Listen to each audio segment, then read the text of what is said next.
7 दशक तक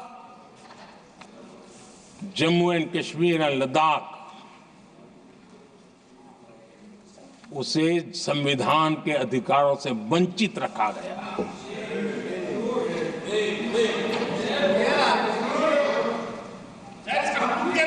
ये संविधान के साथ भी अन्याय था और जम्मू कश्मीर और लद्दाख के लोगों के साथ भी अन्याय था। हमने आर्टिकल 370 की दीवार गिरा दी।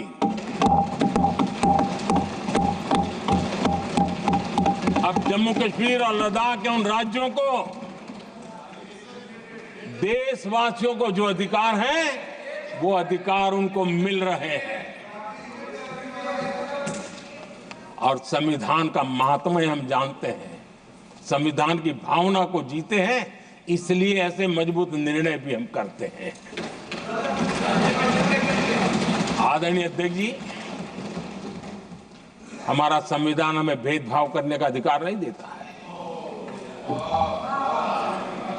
जो लोग संविधान को जेब में लेकर के जीते हैं, उनको पता नहीं है कि आपने मुस्लिम महिलाओं को कैसी मुसीबतों में जीने के लिए मजबूर कर दिया था।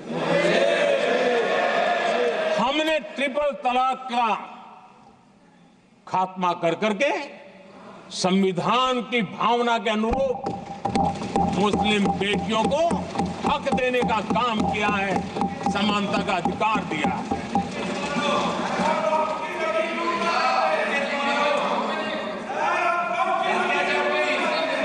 जब भी देश में एनडीए की सरकार रही है, हमने एक लंबे विजन के साथ काम किया है। पता नहीं देश को बांटने के लिए किस किस प्रकार की भाषाओं का प्रयोग किया जा रहा है। हताशा, निराशा पता नहीं उनको कहां तक ले जाएगी, लेकिन हमारी सोच कैसी है, एनडीए के साथी मिलकर के किस दिशा में सोचते हैं। हमारे लिए जो पीछे है, जो आखिरी है, और महात्मा गांधी जी ने जो कहा था, उसकी तरफ हमारा ध्यान ज्यादा है। और उसी का परिणाम है कि अगर हम मंत्रालयों की रचना करते हैं, तो भी मंत्रालय कौन सा बनाते हैं? पूर्वोत्तर के लिए अलग मंत्रालय बनाते हैं।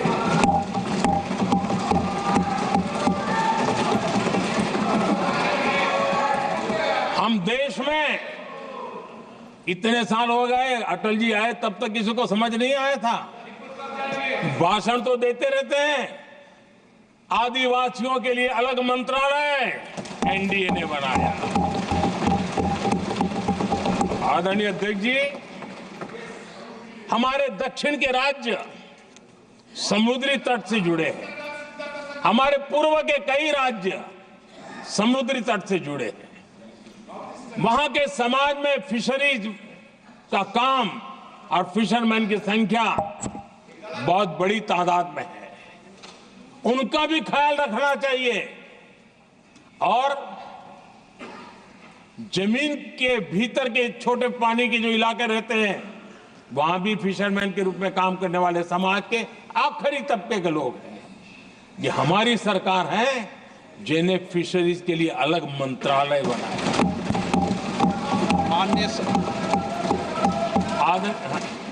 माननीय सदस्यों, अगर सभा की सहमति हो तो सभा की कार्रवाई इस विषय की समाप्ति तक बढ़ा दी जाए।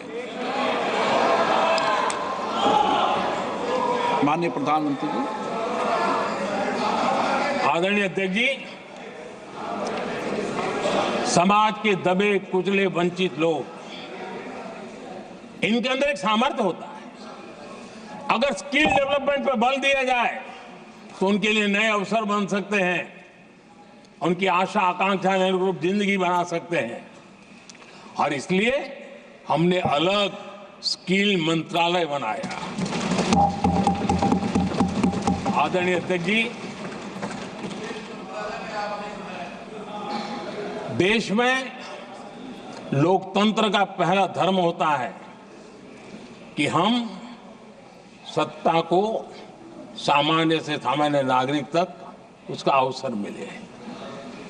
और इस बात को ध्यान में रखते हुए भारत के कोऑपरेटिव सेक्टर को और समृद्ध बनाने के लिए और तंदुरुस्त बनाने के लिए देश के करोड़ों लोगों को जोड़ने का उसमें अवसर है।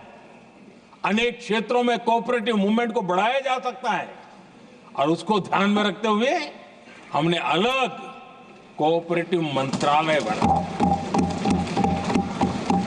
विजन क्या होता है ये यहां पता चलता है।